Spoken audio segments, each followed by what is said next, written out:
Bonjour à tous, nouvelle émission de Tête à Clash. 3 sujets, 4 invités. On commence par les invités. Tariq Dali, bonjour. Laurent Isard, Philippe Pasco, Olivier Piacentini. Messieurs, bonjour et merci d'être là. Bonjour. 3 sujets inévitables. Le conflit entre Israël et Hamas. On va se concentrer sur la situation en France. Deuxièmement, Trump. Élection ou prison, vous comprenez tout de suite de quoi il s'agit. Troisièmement, un sujet apporté par Philippe Pasco, les nouveaux contrats de travail et l'évolution du droit du travail en France. Voilà, allez, on commence l'émission, à tout de suite.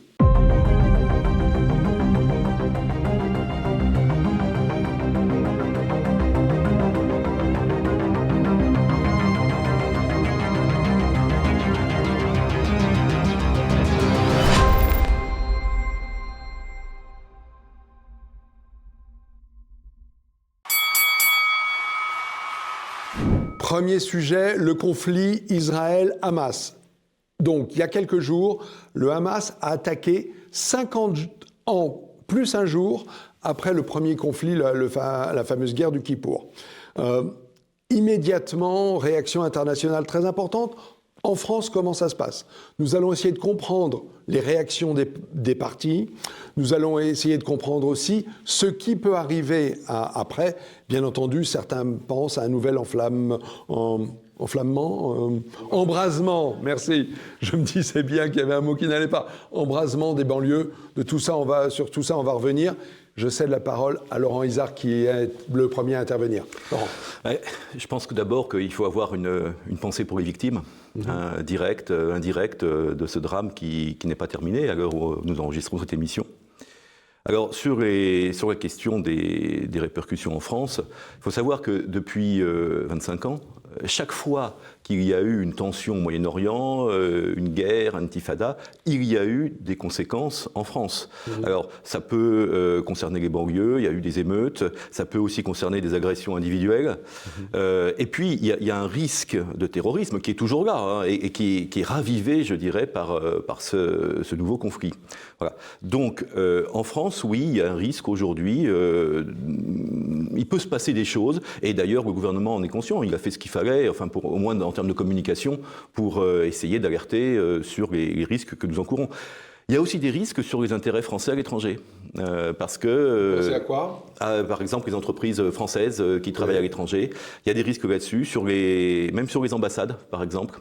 Pour quelle raison ? Alors là, comment la France est quand même tout à fait extérieure à ce conflit. En tout cas, pour l'instant, impliquée en termes de soutien par rapport à Israël, mais pas plus. Extérieure, la France, à ce conflit, parce que il y a eu quand même des prises de parole assez fortes, notamment du président de la République. Et du coup, c'est vrai qu'il y a un clivage qui est en train de se créer. Alors, ce clivage, il existe déjà en France, même au sein des partis politiques. Mais on va revenir là-dessus. La France peut être visée par des actions de terrorisme à l'étranger. C'est quelque chose qui est tout à fait envisageable. Il y a des pays qui sont montrés du doigt là-dessus. Et bon, il faut s'attendre à ce qu'il se passe des choses. C'est pas impossible. Alors, quand je disais merci Laurent. Quand je disais que la France n'est pas impliquée, évidemment, il y a des victimes françaises. On est déjà à une dizaine de morts de nationalité française en Israël. Et puis, il y a également des disparus dont on a lieu de craindre qu'ils soient en otage déjà dans la bande de Gaza. OK. Qui suit sur ce sujet ? Tariq Dali. Oui, je pense que je suis entièrement en accord avec ce que dit Laurent, c'est que malheureusement, la France sera impliquée malgré elle. D'ailleurs, ce qu'on entend, c'est est-ce que le conflit israélo-palestinien sera importé en France ? La question ne se pose pas, puisque c'est déjà le cas. Oui. Comment vous le voyez je vois qu'on parle de la rue arabe. Oui. La rue arabe qui, contrairement aux dirigeants des pays arabes qui, pour la plupart d'entre eux, souhaitent un accord de paix avec Israël. D'ailleurs, la plupart des pays ont signé, qu'il s'agisse de l'Égypte, de la Jordanie. Là, vous parlez de normalisation diplomatique. De normalisation diplomatique, mais que la rue y est opposée. D'ailleurs, petit anniversaire qui me revient en tête, l'attaque terroriste du Hamas est intervenue 50 ans après l'attaque du Yom Kippour, 1973, mais est intervenue aussi 42 ans après l'assassinat d'Anwar el-Sadat. C'était le 6 octobre 1981. D'accord. Et pourquoi Anwar el-Sadat a été assassiné ? Il est assassiné par les frères musulmans, dont le Hamas est un descendant. Voilà. Et pourquoi ? Parce qu'il avait signé la paix avec Israël. Donc cette histoire de rue arabe, malheureusement, la rue arabe, elle existe aussi chez nous. il y a des zones entières de notre pays qui sont occupées par des gens qui n'ont pas de patriotisme français et qui sont directement impliqués et qui se sentent concernés. Pour le moment, néanmoins, en France, il n'y a pas de manifestation de quelque espèce que ce soit. Il y en avait deux. Il y avait deux manifestations prévues en soutien à la cause palestinienne. Elles ont été interdites, mais on ne voit pas de remue-ménage dans les banques. Des manifestations spontanées devant des synagogues en banlieue parisienne. Alors, il n'y a pas eu d'agression, mais pour l'instant. Mais c'est vrai que c'est quand même un petit peu inquiétant. D'où la protection. Le risque existe. Alors, je pense qu'il est quand même important de le souligner qu'il ne faut pas confondre Palestiniens et Hamas. Le peuple palestinien n'approuve pas forcément le Hamas. Le Hamas n'est qu'une entreprise terroriste. Il ne faut pas confondre, encore une fois. Et il faut vraiment le souligner parce que c'est ce que veulent les terroristes, qu'on mélange tout. Et ce que vous disiez tout à l'heure, à partir du moment où il y a des fanatiques débiles qui font un massacre dans un pays, dès qu'un autre pays de toute manière dit c'est pas bien, automatiquement, il y aura des représailles. Parce que ces gens-là ont une tolérance à sens unique. Ils sont d'accord avec ce que disent les autres, à condition que ce soit exactement la même chose que ce qu'on dit. Donc il y aura aussi des représailles en Belgique, il y en aura en Suisse, il y en aura partout. À partir du moment où vous n'êtes pas d'accord avec ces gens-là, ils doivent vous éliminer. Donc il faut s'y attendre, mais moi je ne m'y attends pas plus qu'autre chose, parce que de toute manière, c'est des fanatiques. Et le problème des fanatiques, c'est que plus on en parle, plus on crée d'autres fanatiques dans d'autres pays. C'est-à-dire qu'aujourd'hui, il y a des malades imbéciles, qui, parce que le gouvernement français ou d'autres ont déclaré qu'ils étaient pour Israël, on doit taper dans le gouvernement français, on doit taper dans le peuple français, on doit taper sur un innocent dans la rue. Et ça, c'est inadmissible. Alors, est-ce que là, vous faites en partie allusion à la réaction de LFI et de NPA ? Je fais ne pas dire que Hamas est terroriste. C'est pas un truc de gauche ou de droite, et je le reprécise ici, je suis de gauche. Moi, le Hamas, pour moi, c'est des terroristes. À partir du moment où on tue des gens innocents, à partir du moment où on décapite, que tu sois de droite ou que tu sois de gauche, tu es un terroriste. Parce qu'on n'a pas à faire ça, tuer des innocents. Des bébés, des enfants. Des enfants. Olivier Piacentini, est-ce que je peux lire le communiqué de NPA, une partie du communiqué de NPA ? Hein, je vais vous le lire et je vais même vous le lire en écriture inclusive, parce que c'est comme ça qu'il est rédigé. C'est une toute petite partie, c'est le dernier paragraphe. Le NPA ne se joint pas à la litanie des appels à la prétendue désescalade. En effet, la guerre contre les Palestiniennes, dure depuis 75 ans et la gauche devrait se rappeler de la nécessaire solidarité avec les luttes de résistance contre l'oppression et l'occupation. Le NPA rappelle son soutien aux Palestiniennes et aux moyens de lutte qu'ils et elles ont choisis pour résister. Je vais très vite à la fin. Enfin, nous rappelons que c'est bien l'absence de sanctions et plus généralement l'occupation, l'extension de la colonisation et l'apartheid qui sont responsables de cette situation. Dernière phrase. Aujourd'hui comme hier, nous sommes toutes et tous palestiniennes. Intifada. Point d'exclamation. Voilà. Là, on a la position claire d'un pays d'extrême gauche en France. Je voulais vous faire réagir à ça. Olivier Piacentini. Oui, je voudrais réagir à ce qu'a dit Philippe Pascou, donc je suis d'accord avec le gros de ce qu'il a dit, sauf que le Hamas est quand même l'autorité légitime qui gouverne la bande de Gaza. Oui, ils ont pris le pouvoir. Bah oui, mais le fait est que, voilà... Ils ont gagné les élections en 2006. Ils ont gagné les élections, ça fait 17 ans. C'est les dernières. Il n'y a pas eu d'élection depuis 2006. Ils ont gagné les élections en 2006. Enfin, on n'a pas l'impression qu'il y a un rejet complet. En fait, en réalité, déjà, quand on parle de l'autorité palestinienne, il y a un problème de dualité entre le gouvernement qui gouverne la Cisjordanie et la bande de Gaza. Et je crois que c'est le nœud de la vraie problématique qu'il y a là. Concernant ce communiqué, donc on parle de la colonisation, d'apartheid, de choses comme ça. Moi, je suis bien d'accord que si on regarde l'ensemble du sujet, il y a bien des torts, plus ou moins de part et d'autre. Mais sur le cas précis qui nous occupe aujourd'hui, c'est clair qu'il y a un acte terroriste barbare et massif qui doit être condamné, et l'heure n'est pas à l'examen de la problématique d'ensemble. Je crois que la problématique aujourd'hui, c'est de mettre les terroristes hors d'état de nuire. Il faut le dire haut et fort. La question n'est pas de l'examen de la situation générale au point où nous en sommes. Le communiqué du MPA parle d'apartheid à ce niveau-là. Moi, je suis désolé, mais l'État d'Israël est un État démocratique. Il y a 30% d'Arabes en Israël et ils sont représentés à la Knesset. Voilà, donc c'est pas pour faire l'apologie d'Israël, parce que moi, vous savez, je défends la France et c'est tout. Je m'arrête là, mais c'est juste pour rappeler un petit quelque chose, quoi, quand même, à ces gens-là, qui sont véritablement... ils sont partisans à un point extrême, à mon avis, dans ce dossier. En plus, le NPA que je connais bien, on peut dire que c'est un parti tellement démocratique, confirme ce que je disais et confondent Palestiniens et Hamas. Je confirme ce que je dis, le Hamas est un organisme terroriste. Les Palestiniens sont des musulmans qui veulent la paix. Et qu'on ne me parle pas d'élection, parce que moi je vous rappellerai quand même qu'aujourd'hui on a un président qui a été élu, d'accord, et l'ensemble de la population est contre lui. Hein. Ah non, mais j'ai pas dit le contraire. Non, j'ai pas dit le contraire. J'ai dit simplement ce que je vous dis. Donc le Hamas, parce que ce que je veux dire par là, ce que je veux dire par là, lorsque vous avez dit, il faut pas confondre terrorisme et palestinien. Mais c'est pas nous qui confondons. Le NPA confond, mais il y a ce dont j'ai parlé tout à l'heure, la rue arabe, qui se reconnaît dans le Hamas. Il y en a une partie ici, il y a une belle partie qui se reconnaît. Ce qu'a dit Olivier tout à l'heure, effectivement, les élections, il n'y en a pas eu depuis 17 ans. Mais il n'y en a pas eu non plus en Judée-Samarie, il n'y en a pas eu non plus. Donc, le problème, Tariq, c'est que pour parler de la rue arabe et de parler de la rue arabe avec unanimité, c'est qu'il n'y a pas de sondage pour refléter ces opinions. Mais vous allez voir, je pense que Laurent l'a dit tout à l'heure. Je reviens à la question initiale. Je reviens à la question initiale qu'a posée tout à l'heure Franck. Est-ce qu'il va y avoir des conséquences en France? Malheureusement, il va y avoir des manifs, il va y avoir des populations issues de l'immigration qui veulent importer ce conflit et qui vont se manifester pour soutenir le Hamas, les terroristes du Hamas. Ça, Olivier il n'y en a pas, mais il va y en avoir. Pour le moment, il n'y en a pas parce que, si vous voulez, la barbarie des images fait que les agitateurs pro-palestiniens, je dirais, voient bien qu'ils auront du mal à mobiliser aujourd'hui. Mais demain, la contre-offensive israélienne va se passer. Nous aurons des images qui vont effrayer de l'autre côté aussi.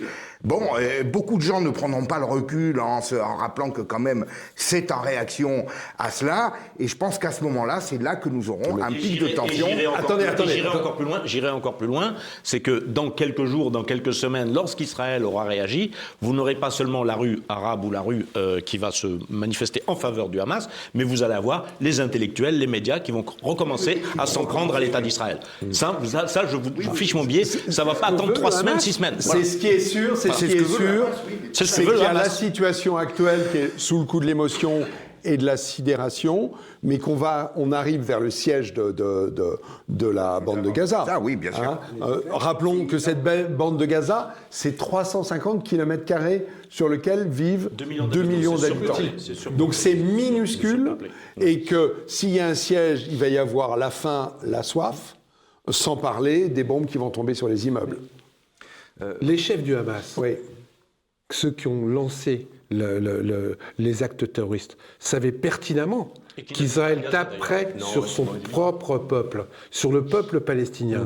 Donc ces gens-là sont 2 fois plus coupables qu'autre chose, parce qu'ils savaient très bien qu'Israël allait réagir, ils savaient très bien qu'Israël allait balancer des bombes sur le propre peuple. Mais c'est ce qu'ils cherchent. Systématiquement des roquettes pourries qui mènent à rien, c'est ce qu'ils faisaient depuis 15 ans, sachant très bien que la riposte sera très dure et que ça créera des images. Les fameuses intifadas, c'est quand même des gosses qu'on envoie justement pour créer cet effet d'image.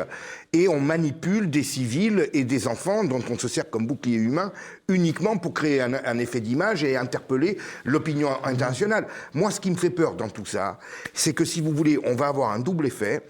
Premièrement, le succès, on peut le dire, de l'opération terroriste, au moins la première étape, succès inattendu, qui peut redonner, je dirais, de l'élan au terrorisme international. Et comme nous sommes systématiquement le premier pays touché, il y a vraiment de quoi s'inquiéter. Moi, je pense qu'en France, en raisonnant français, bleu, blanc, rouge, point barre, je crois qu'on a intérêt à ce que les Israéliens répriment ça le plus vite possible, de manière à ce qu'on évite ou qu'on arrive à dissuader. Rappelons-nous que la guerre du Kippour, alors on est tous trop jeunes pour l'avoir vraiment bien vécu, puisque ça fait 50 ans. Exactement. Je suis assez vieux pour m'en souvenir. Non, mais moi aussi, je m'en rappelle. Mais globalement, c'est pas ça. C'est que le contexte est différent. Il y avait eu effectivement une surprise. Et après, l'armée israélienne avait déroulé contre l'armée égyptienne et l'armée syrienne. C'était des États contre des États, c'est pas pareil. Voilà. C'était une guerre, c'était un acte C'était militaire. une guerre. Voilà. Là, ce sont des terroristes, des Et que là, assassins, la zone des de tueurs. combat, pas pareil. c'est une zone urbanisée. Oui. Donc la rapidité de la guerre de Kippour numéro 1, elle est complètement différente parce que le contexte est très différent. On ne peut pas s'attendre à une guerre rapidement, avec une échéance rapide et une victoire prévisible des Israéliens. Il y a des otages. On passe sur autre chose. J'ai l'impression qu'ils partent en perte et profit. Je pense que les pauvres, j'aimerais pas être à leur place, parce que je crois que vraiment, je vois pas quel espoir il peut y avoir de les sortir de là. Hein. Oui, alors ça relève que du miracle. Je prie pour eux, mais sérieusement, Alors que la doctrine israélienne, c'est la sauvegarde absolue des otages.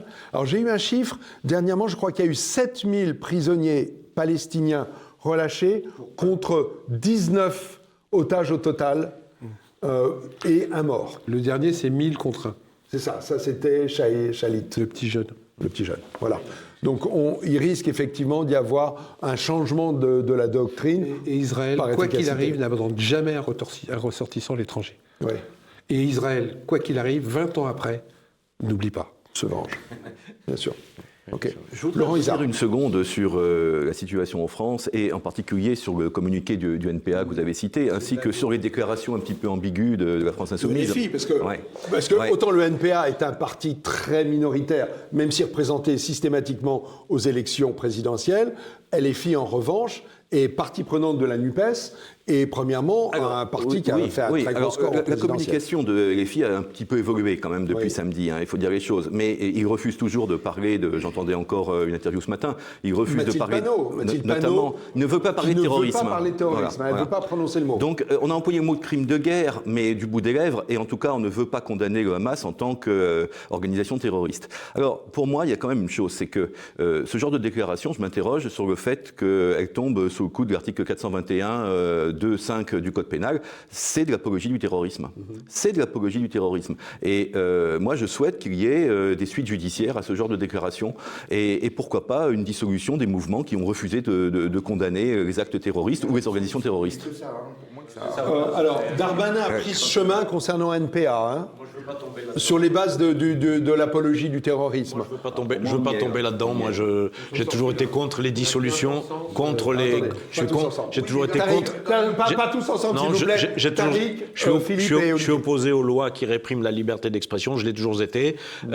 J'attends que M. Darmanin revienne. J'attends que M. Darmanin revienne sur la dissolution de Civitas. Mais je ne vais pas demander la dissolution des autres parce que non, je suis désolé. On va pas combattre. Moi, je suis contre les dissolutions et contre les limites à la liberté d'expression, par principe. Mais comme ça s'applique d'une façon quand même assez expéditive sur certains panels de l'échiquier politique, je vois pas pourquoi de l'autre côté il y aurait des tolérances. Surtout dans un cas pareil, parce que là vraiment on n'est pas dans une généralité historique ou des faits qui remontent à des siècles ou des choses comme ça. On est vraiment au cœur de l'action, c'est-à-dire qu'on voit des gens, des civils, des femmes, des enfants, même des bébés se faire massacrer, et on considère ça comme un épisode de l'histoire, alors que je pense que vraiment, si je dois choisir personnellement, je dirais ma religion est faite. C'est très clair que les propos de LFI sont beaucoup plus susceptibles de dissolution que ceux d'autres. On va faire entendre un autre son de cloche, Philippe Pasco. Je rappelle ici que je suis quand même quelqu'un de gauche. Je suis contre le fait qu'on ait dissous Civitas. On ne combat pas les choses en l'interdisant. Je suis entièrement d'accord. On combat les choses en se battant contre. Sinon, qui dit la bien-pensance? Qui décide que c'est bien et que c'est mal? Aujourd'hui, il y a des types qui arrêtent des journalistes et qui les mettent en garde à vue en France parce qu'ils ont sorti des informations. Aujourd'hui, on martyrise d'autres journalistes parce qu'ils ont sorti des faits réels et vérifiés en Bretagne. Qui décide qui doit dire la vérité dans ces cas-là? Parce qu'il y a un droit qui reconnaît la liberté d'expression, mais qui prohibe un certain nombre de choses, notamment l'injure, la diffamation, quand le tribunal commence, alors qui porte plainte en diffamation dans ces cas-là, mais pourquoi supprimer l'organisation? Il y a la diffamation. Moi, j'ai j'ai eu 14 procès en diffamation, je les ai tous gagnés. Donc on peut se défendre. Si vraiment on n'est pas d'accord, il y a une loi qui s'appelle la loi sur la diffamation, qui porte plainte en diffamation en disant que Mme Panot, prouvez-nous que Hamas n'est pas une organisation terroriste. Il y a aussi des lois qui combattent l'apologie du terrorisme. Oui, mais ça, c'est pas le cas. Vous êtes d'accord sur le combat juridique. Mais je suis d'accord. Mais il y a une différence entre les gens qui parlent pour dire des choses et avec qui on n'est pas forcément d'accord, et systématiquement de dire je vais les interdire. Parce qu'aujourd'hui, on veut interdire. On a interdit Civitas, demain on va interdire qui? Je vais vous dire. Il n'y a rien à rajouter. Et encore une fois, je précise, je suis de gauche. Moi, je vais vous dire, Laurent, la liberté d'expression maximale a un avantage, c'est qu'au moins on voit vraiment ce que les gens ont dans le ventre.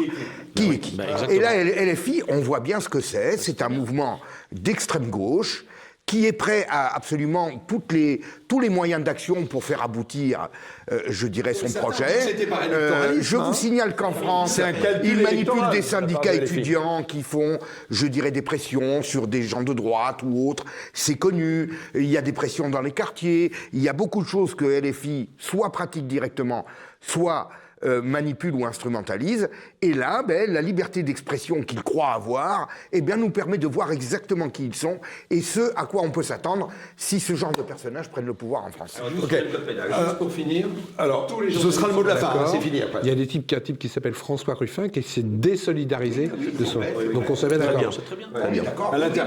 Allez, c'est le mot de la fin, on est sur un timing très serré aujourd'hui. Pour des raisons de logistique interne. On se retrouve dans quelques secondes pour le deuxième sujet, Trump. À tout de suite.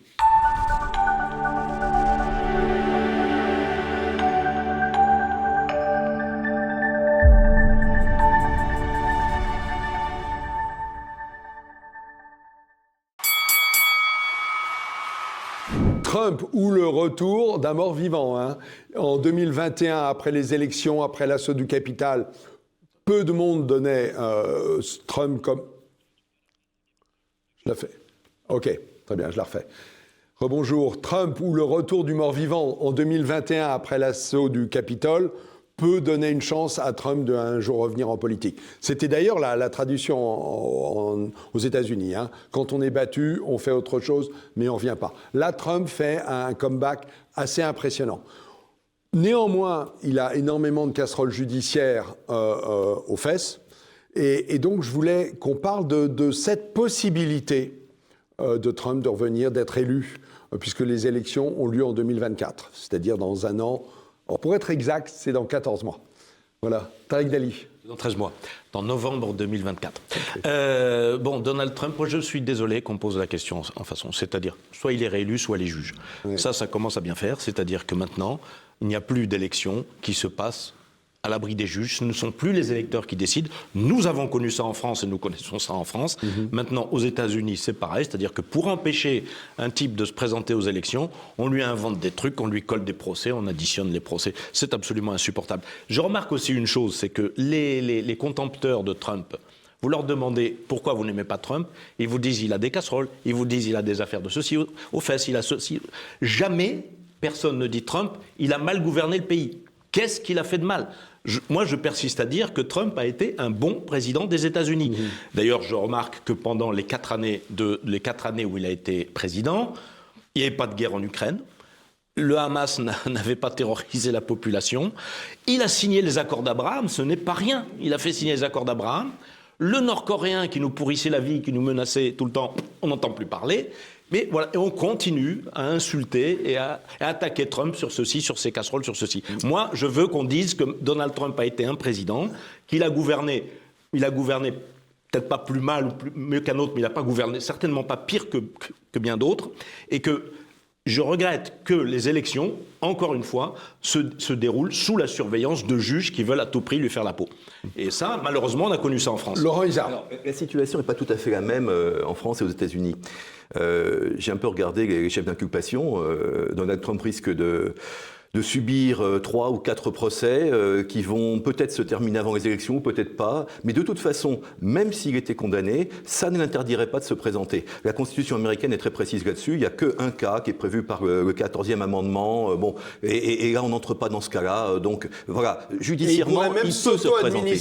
S'auto-amnistier après l'élection. Ouais. Et alors, il y a un autre élément aussi qui me paraît intéressant, c'est que chaque fois que Donald Trump est convoqué devant la justice pour s'expliquer impliqué ou qui fait l'objet d'une perquisition, etc., eh bien, sa cote de popularité remonte. Vous voyez, les Américains ne sont pas sensibles à ce genre de choses, contrairement à ce qu'on pourrait constater en France. Donc, moi, si j'en crois les sondages, il est plutôt bien placé déjà pour les primaires. Son principal opposant est très très loin derrière. Et puis il y a un sondage qui a été publié récemment qui dit qu'en cas de combat entre Trump et Biden, Trump gagnerait. Donc voilà, moi je pense que le retour est possible. Est-ce qu'il est souhaitable? Ça c'est une autre question, je ne pense pas. Mais techniquement, oui, il peut se représenter et gagner l'élection présidentielle. Vous pensez que c'est souhaitable ou pas, mais du point de vue français ou du point de vue américain? Voilà la question. Alors, moi, je vais vous dire déjà, pour rebondir sur le précédent sujet, Donald Trump a fait signer les accords d'Abraham à toute une série de pays arabes. Si ça avait été Obama qui avait obtenu ce résultat, il aurait eu un deuxième prix Nobel de la paix, puisqu'il en a déjà eu un, alors qu'il avait engagé les États-Unis sur je ne sais combien de terrains de conflit. Il n'avait encore rien fait. Bien, c'est quand même incroyable. Bon, donc, je salue déjà l'homme de paix qu'il a été, parce que le monde était beaucoup plus apaisé du temps de Trump que du temps de Biden, et je pense que la personnalité de l'un comme de l'autre n'est pas pour rien dans, je dirais, les fractures qui agitent la planète depuis... Vous n'êtes pas gêné par ce qui est reproché à Trump, hein. Alors, on va le faire, parce que le spectre est très très large, hein. Ça va de la fraude fiscale, de la surévaluation de ces entreprises, à l'abus de femmes, le viol... la manipulation, l'achat. Je continue à dire ce qui lui est reproché. C'est pas le viol. Il aurait payé des actrices porno pour se taire suite à des rapports sexuels. Vous me coupez là. Non. Il y a une accusation de viol par une femme. Voilà. Ça, c'est effectivement dans les chefs d'inculpation. Il y a aussi l'achat d'une femme pour ne pas témoigner. Et puis surtout, le plus gros d'un point de vue politique, il y a l'assaut du capital et du Capitole, je vais y arriver. Mais écoutez, Franck. Et l'achat de voix ou l'essayer de trouver des voix pour gagner l'élection. Je vais vous arrêter tout de suite. Ouais, il y a actuellement. Écoutez, ça me dérange. Écoutez, moi, je vais vous dire ce qui me dérange. Okay. C'est la série de genres de coups d'État à laquelle on insiste depuis le premier que j'avais repéré, qui était l'éviction de Berlusconi en 2011 en Italie. On ne sait pas pourquoi. Il n'y avait pas d'élection, il n'y avait pas de choses. Tout d'un coup, on l'éjecte. Puis, je pourrais vous citer l'élection de 2017 de Macron, avec l'affaire Fillon, qui était devenue l'affaire du siècle. Donc, on ne l'a pas élu parce qu'il aurait donné un salaire à sa femme pendant 3 ans. Mais Il a donné. Il a donné, d'accord.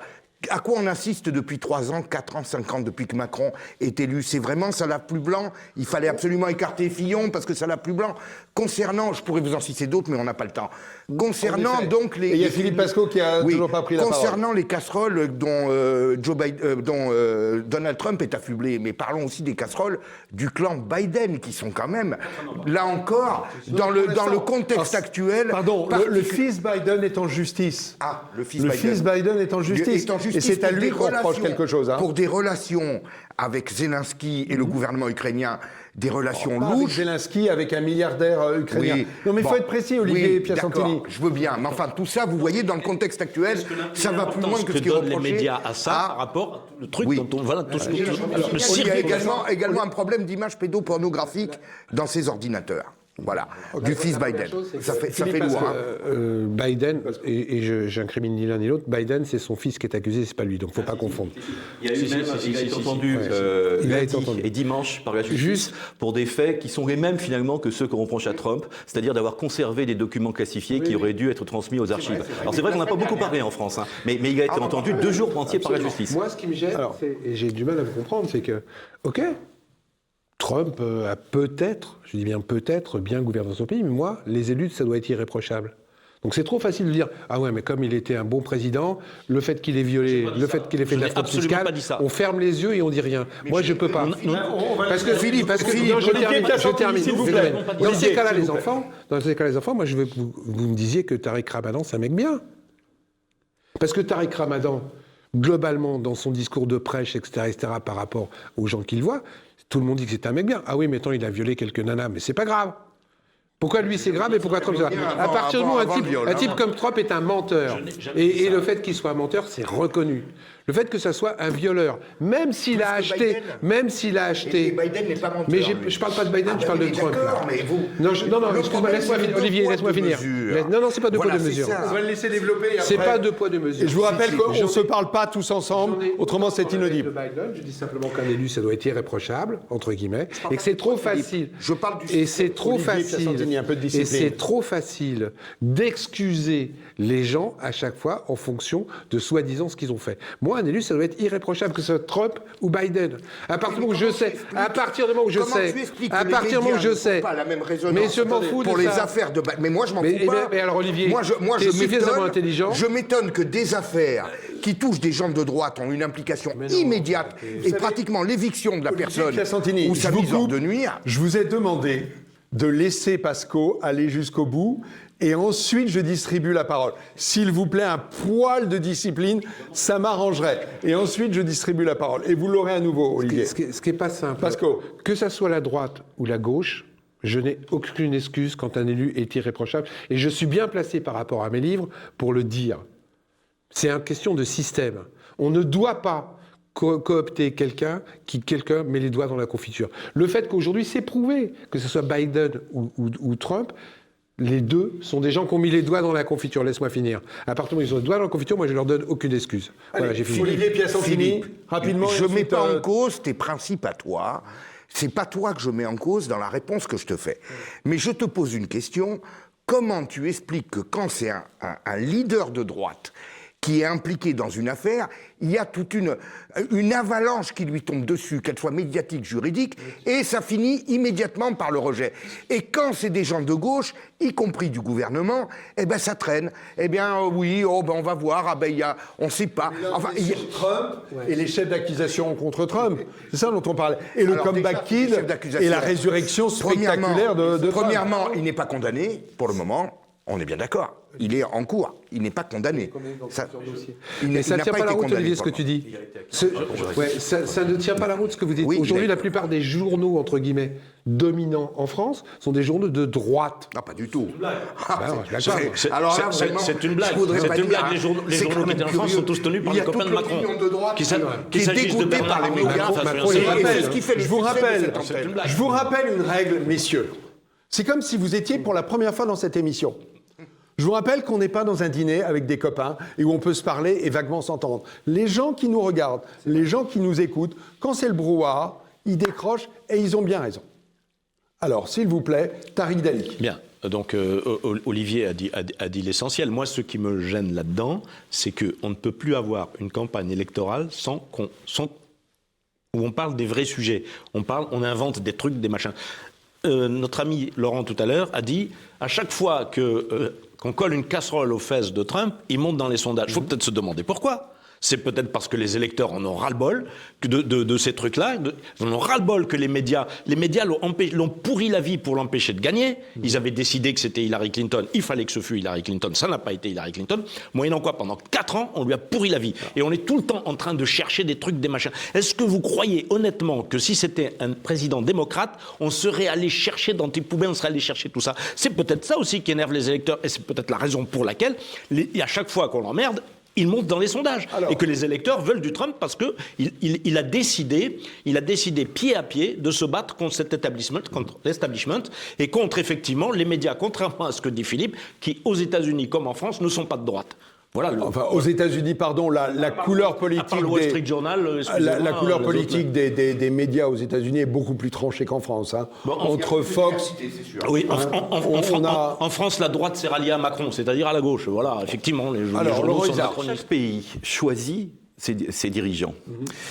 Et chaque électorat peut accorder une importance plus ou moins grande aux questions judiciaires, aux questions de comportement de vie privée de ses dirigeants. Moi, je rejoins plutôt notre ami quand il dit que les politiques qui nous dirigent doivent être quand même un petit peu irréprochables. Ça me semble une évidence. Mais plus ou moins. Mais c'est pas le cas. Mais moi, je pense que c'est pas le plus important en réalité. Le plus important, et là je reviens sur Trump, Trump, il le dit clairement, il est très clair, ne s'intéresse qu'aux intérêts américains. Et moi, en tant que Français, ça me gêne, si vous voulez. Parce qu'il me semble que quand on est le président de la première puissance mondiale, c'est normal qu'on défende son pays d'abord, mais c'est aussi normal qu'on prenne un peu en compte les intérêts des autres pays partenaires qui sont aussi des alliés quand il le faut. Voilà. Donc, moi, c'est la raison pour laquelle tout à l'heure je disais que je ne souhaite pas que Trump soit réélu, parce que je pense que Trump aura une politique qui néglige totalement les intérêts de la France dans un monde aujourd'hui qui est quand même extrêmement risqué. Excusez-moi, hein, alors là je vais vous répondre si vous permettez. Parce que Philippe très rapide. Pas. Je vais 10 secondes. C'est vrai qu'il négligeait les intérêts européens. Quand c'est les démocrates, ils ne les négligent pas. Tout est fait pour nous plomber, nous couler, nous mettre par terre. Entre l'extraterritorialité du droit américain, où on attaque des entreprises françaises et on les absorbe comme Alstom. Vous le savez bien, Laurent, hein, vous êtes un des spécialistes de ce sujet. Bien, je ne parle pas même de l'interventionnisme et je dirais du ralliement de tous les pays européens derrière des causes qui ne sont pas les nôtres, comme c'est le cas aujourd'hui, par exemple en Ukraine. Bon, donc je pense vraiment que, bien entendu, que Trump ne sera pas le président des pays européens, comme n'importe quel président européen, mais je pense qu'il sera moins pire que ce qu'on a là. Hein, et puis lorsque Donald Trump, dans sa politique, laisse entendre que, après tout, les Européens n'ont qu'à se démerder tout seuls, moi, j'approuve. Je suis désolé. Je préfère que l'Europe se démerde toute seule, plutôt qu'être sous son parapluie, être vassal des États-Unis. En dehors du point de vue moral, il y a ce qu'a apporté Laurent Izard. Il y a le fait qu'il émet comme hypothèse que les peuples se révolterait contre une domination et contre une manipulation de la justice. C'est intéressant, hein, ce point de vue. Oui. Philippe Pascaud, qu'est-ce que vous en pensez ? Je ne souhaite pas que Trump reste président. Et je ne suis pas forcément pro-Biden de l'autre côté. Un type qui profite de sa fonction pour augmenter sa fortune. Et je signale quand même que même si l'Amérique va mieux, comme en France, les Américains crèvent de faim de plus en plus. Donc moi, ce que je souhaiterais, c'est que les Américains crèvent moins de faim pour que l'Amérique aille mieux. Et ce n'est pas le cas en Amérique. Il y a une augmentation des pauvres phénoménale sous Trump. Par contre, c'est vrai, globalement, c'est faux. Philippe, alors c'est totalement faux. Alors là, Philippe, c'est totalement faux, et j'ai des chiffres précis. On avait reproché justement à Trump de mener la politique des riches. C'est tout le contraire. C'est-à-dire que pendant les 2 premières années où Trump a été président, je ne parle pas des 2 autres, il y a eu le Covid, ça a faussé complètement les données. Les salaires américains ont augmenté du double de ce qu'ils augmentaient sur les 2 années avant, qui étaient dirigées par Obama.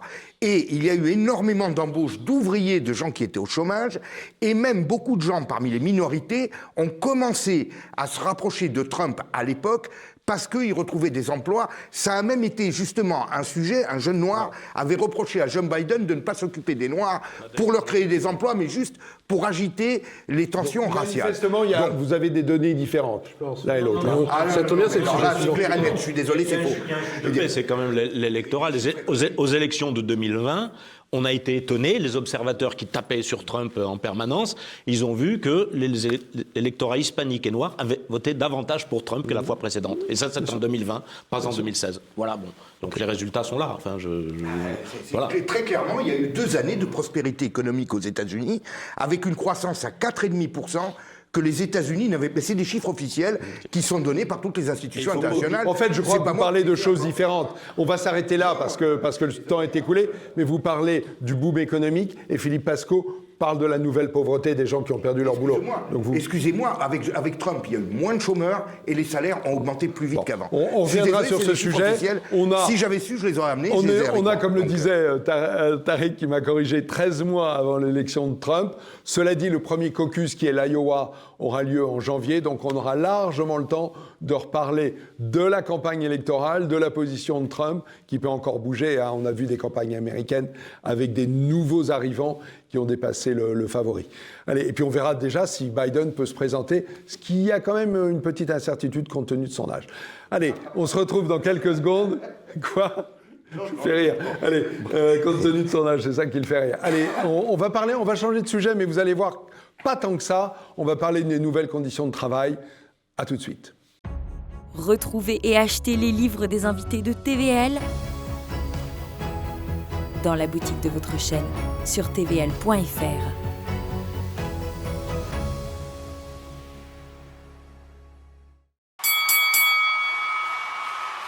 De retour pour le 3e et dernier sujet.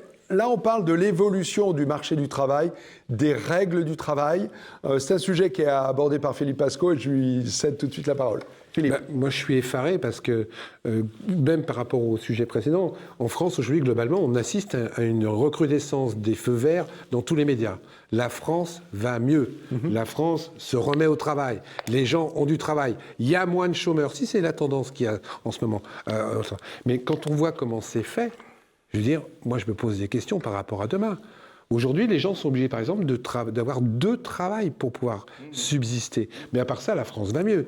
Aujourd'hui, pour être au RSA, on vient de sortir une loi. Le RSA, je rappelle que c'est 600 € par mois, qui sont obligés de faire 15 heures de travail par semaine. Moi, je me pose la question demain, si on ne va pas arriver à ce qu'il y a en Angleterre, où il y a plusieurs millions de personnes qui ont ce qu'on appelle les contrats 0 heure, dont vous avez tous entendu parler, où quelque part, tu es assis sur une chaise, tu attends que le patron vienne te chercher pour un quart d'heure, et tu n'as même pas le droit de travailler pour une autre entreprise. C'est la société qu'on est en train de nous préparer pour demain. Une société basée sur le libéralisme à outrance, qui fait qu'on pourra faire n'importe quoi dans la jungle du travail. Et quand on peut faire n'importe quoi dans la jungle du travail, celui qui morfle le plus, c'est le salarié. Mais officiellement, la France va mieux. Il y a eu plus de 100 millionnaires là, qui vivent en France qui viennent d'exiter. Le CAC 40 en France a explosé pendant la pandémie. Moi, je dis simplement que je n'arrive pas à comprendre que tout le monde me dit que ça va mieux, alors que les banques alimentaires sont en train d'exploser et qu'ils n'arriveront même pas à fournir au nombre de gens qui n'ont pas de quoi manger. Que ça va mieux. Moi, je vais pas te dire que ça va mieux. Pardon, je vais juste intervenir là-dessus. Juste un rappel. Qu'est-ce que c'est le contrat 0 heure ? C'est un contrat de travail où il n'y a pas un nombre d'heures fixe proposé aux salariés, mais il doit être disponible à tout moment pour aller, et c'est assez communément le cas dans les fast-foods, venir boucher un trou pendant 1 heure, 2 heures, 3 heures, et ensuite repartir. Ça fonctionne également dans les cinémas, ça fonctionne en fait dans tous les commerces et activités où il y a besoin de monde et puis plus de clients et besoin de monde à nouveau. Et ça va se généraliser. Ça va être là, effectivement, on va parler de ça. Est-ce que je peux répondre à Philippe ? Déjà, je voudrais parler de la baisse du chômage en France. La baisse du chômage en France est observée de la même manière et même de façon plus amplifiée dans tous les autres pays européens. Car la baisse du chômage n'est juste liée qu'à un phénomène démographique. C'est beaucoup de gens, je dirais, du baby-boom qui passent à la retraite et ça crée des postes de libre. En fait, aujourd'hui, Macron se gargarise d'avoir résolu le problème en France. La France est le pays où il y a le 3e plus fort taux de chômage en Europe, après l'Espagne et la Grèce est à égalité avec l'Italie. Reconnaissez que l'on vient de loin. Mais non, c'est un phénomène. On arrive vers le plein emploi, c'est un phénomène c'est assez vertigineux. Mais c'est faux. Il y a beaucoup de secteurs où on n'arrive pas à trouver des salariés.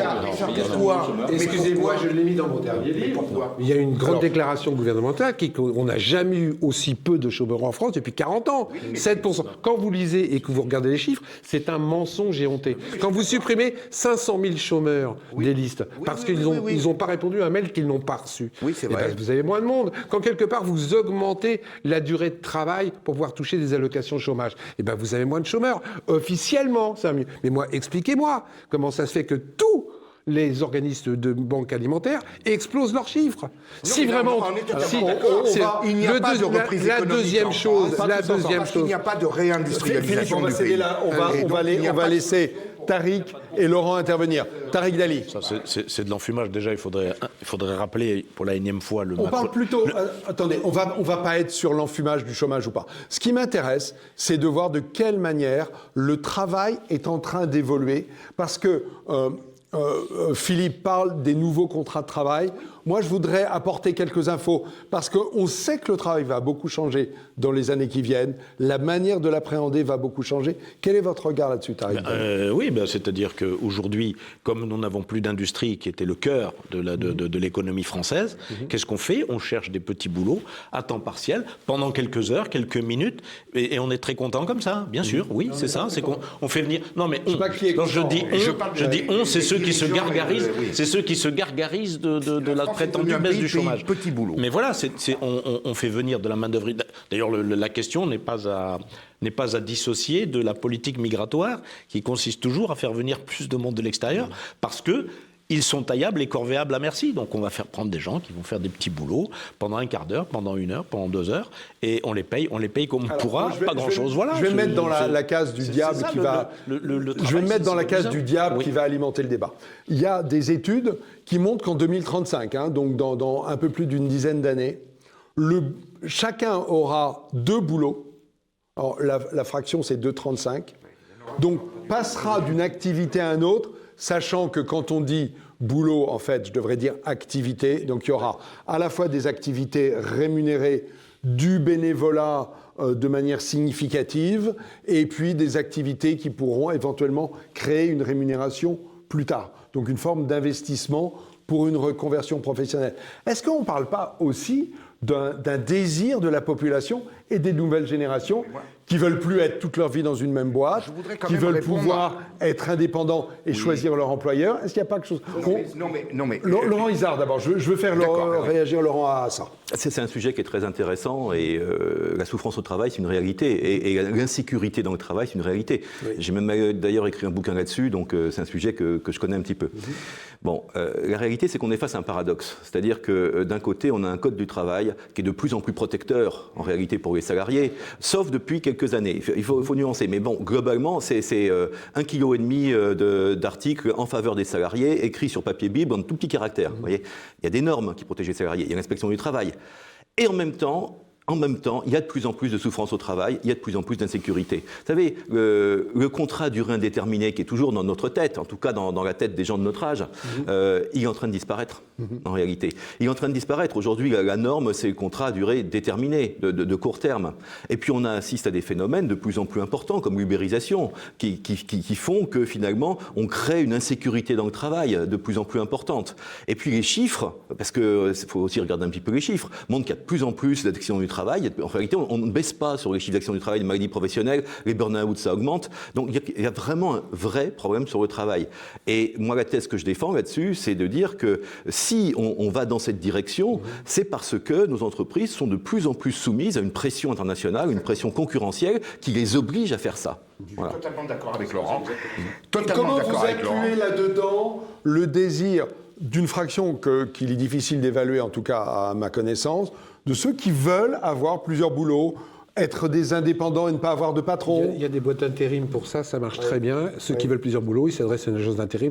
Moi, je parle de l'esclavagisme qui est en train de se mettre en place, ce qui est tout à fait différent. Et ça, vous parlez qu'on me fasse pas croire, qu'on me fasse pas croire. Mais oui, qu'on me fasse pas croire aujourd'hui que la majorité des gens veulent obligatoirement changer de travail, changer de lieu de résidence, parce que ce qu'on oublie de dire, c'est que maintenant, par exemple, quand on te délocalise, tu peux délocaliser en même temps les ouvriers. Et si le mec refuse, il se retrouve au chômage. Quand on te dit, ah bah tu peux plus passer dans l'usine, je vais bosser en Pologne. Tu as le droit de venir travailler en Pologne avec nous parce que la loi t'autorise à venir bosser avec moi en Pologne. Mais je te paierai que 400 € en Pologne. Et on s'étonne que les gens disent non. Et pour autant, le télétravail, Olivier, pour autant, le télétravail est en train de se développer et il reçoit l'assentiment de ceux qui peuvent être en télétravail. Qui vous dit qu'ils travaillent et qu'ils se développent, la France? La situation économique française est calamiteuse. Non, mais le télétravail se développe, c'est indéniable. Le télétravail, d'accord. Je parle du télétravail. Non, j'avais compris, le pays se développe. C'est une forme de souplesse, Philippe Pascal. C'est une forme de souplesse, encore une fois. Mais au bénéfice de qui? Parce que là, il faut aller un petit peu plus loin. Le télétravail, c'est génial.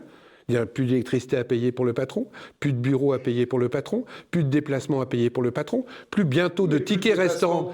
Plus de déplacements pour le salarié. Oui, mais je suis d'accord. Il y a aussi des choses comme ça. Encore une fois, je ne suis pas contre tout ça. Je suis contre le fait qu'il y en a, c'est à sens unique. Bien. Mais alors moi, ce que je trouve, Philippe, le travail se fera en Inde. Il se fait déjà. Oui, mais voilà. Je ne devrais pas tarder à... Ce que je trouve, Philippe, c'est que ce que vous décrivez est réel. Je ne dis pas le contraire. Non. Factuel surtout. Factuel. Mais ça concerne essentiellement ce que vous décrivez, les entreprises multinationales qui ont les moyens, parce qu'ils font une pression et un chantage à la délocalisation, d'imprimer ça. Pour les autres patrons, qui sont quand même 98% des patrons en France, c'est pas du tout ce que vous décrivez, c'est tout à fait le contraire. C'est-à-dire que... Pourtant, Laurent Izard parle de souffrance au travail, et si elle concernait que 2% des entreprises, ça se saurait. Mais c'est pas la faute forcément des employeurs. Ils n'ont pas le choix, très souvent, c'est ça le problème. C'est la pression internationale et le fait qu'il faut... Mais là, c'est plus compliqué, parce que ça veut dire que si c'est l'ambiance internationale, comment la France peut-elle mettre en place des lois qui vont l'extraire des contraintes internationales? Écoutez, il y a un chemin. Écoutez, je vais vous dire quelque chose, Franck. Si vous voulez, pour rejoindre, je vais rebondir sur ce que viennent de dire Philippe et Laurent. Vous savez que la France est passée en 10 ans de la première place au niveau du médicament, où elle était première en Europe, à la 6e place. Est-ce que vous savez pourquoi? C'est parce qu'en fait, le médicament pour investir sur les médicaments, il faut mettre 2, 3, 4 milliards d'euros sur la table et attendre des années et des années avant les certifications, etc. Avant Avec la une incertitude dans le résultat. Mais comme la France, comme en France, les entreprises ont des marges qui sont 7, 8, 9 points inférieures à celles de tous les concurrents européens. Dans le secteur du médicament, c'est dévastateur. Pourquoi ? Parce que les concurrents allemands, italiens, anglais ont les moyens, eux, de mettre cet argent. Ils captent les marges. Mais ça fait de vous un macronien, Olivier. Non, moi, je ne suis pas macronien. Non, mais excusez-moi. Je vais vous expliquer pourquoi mais vous ne êtes me mettez pas avec macronien sans le Macron, savoir. parce que Macron ne fait rien. Je sais bien. Parce que je vous signale que cette dégringolade dans le classement est bien arrivée sous Macron. Donc Macron, à part du blabla, il ne fait rien du tout. Ça fait de vous un macronien néanmoins. Non. Je peux parler ? Non, je peux parler ? Je ne suis pas macronien. Je peux parler ? Mais Je vais être comme Agathe Gaillard, les plus vieux s'en rappelleront. Elle réussissait à couper le micro des gens. Je vais finir par faire ça, moi. Monsieur le réalisateur, on va mettre ça pour une prochaine fois. Piacentini. Piacentini, ça a fait de vous un macronien. Je vous explique. Un des objectifs de Macron, ça a été de baisser les charges des entreprises pour qu'elles récupèrent de la marge. Il l'a fait. Ah non, mais est-ce qu'il l'a fait? Oui, en baissant l'impôt sur les entreprises indéniablement. On va donner la parole à Pasco. Vous tombez dans le miroir aux alouettes du macronisme qui dit tout et son contraire en fonction des interlocuteurs qu'elle a. Ça gratte. Oui, non mais d'accord, mais est-ce qu'il a fait? Est-ce qu'il a baissé les charges d'entreprise? Oui. Parce que non, c'est faux. Absolument. Je regrette, c'est faux. Je suis désolé, mais c'est mettez pas dans faux. cette case. C'est faux, mais c'est faux. C'est faux. On va céder la parole à Pasco puisque c'est lui qui est à l'origine du sujet. C'est faux. C'est faux. La France reste toujours le pays le plus socialisé du monde. Mais non, mais attendez, mais non, c'est pas autre chose. C'est exactement autre chose. Exactement une généralité. Allez, Pardon, et je ne fais toujours que dans le factuel, je vous le rappelle, Macron a baissé les impôts des entreprises, c'est clair, d'une manière ou d'une autre. Deuxième point, laisse-moi finir, je vais finir par te mettre un pain. Donc, par rapport à l'esclavagisme, moi je ne défends pas que les salariés, je défends aussi les petits patrons qui quelque part sont dans la même boucle. Aujourd'hui, grâce à la façon dont le système est mis en place et est en train de se mettre en place, il y a je ne sais pas combien de TPE qui sont en train de couler, il y a je ne sais pas combien de PME qui sont... Et ce que disait Franck, et tout à fait vrai, c'est que c'est les boîtes internationales qui sont en train de reprendre la main sur l'ensemble du pays. Et ces boîtes-là n'ont aucun état d'âme pour exploiter les salariés. On va se retrouver aujourd'hui dans des situations où tu vas être obligé de prendre un travail parce que tu n'as pas le choix. Il sera mal payé, tu ne seras pas protégé et tu ne pourras pas te soigner parce qu'ils sont aussi en train de détruire tous les hôpitaux publics, entre guillemets, dans le système. Et quand tu ne peux pas te protéger, quand tu n'as plus de syndicat, quand tu n'as plus de code du travail, parce que là, on en parlera une autre fois, tu fermes ta gueule. Tu fermes ta gueule parce que tu n'as pas le choix, il faut que tu nourrisses ta famille. Et c'est la société vers laquelle on est en train de nous... Et c'est la société sur laquelle le gouvernement est en train de faire, parce qu'ils viennent de passer de 8 heures à 13 heures par jour le fait de pouvoir travailler de façon légale. Ça, c'est une honte. Et personne ne s'en rend compte. On va en rester là, messieurs. Merci Olivier, Philippe, Laurent et Tariq. Et on se retrouve dans 15 jours. Belle émission, et merci pour le sujet, Philippe, parce qu'on reviendra sur des sujets un peu profonds sur la société française. Allez, on se retrouve dans 15 jours pour une nouvelle émission, une belle énergie aussi. À bientôt.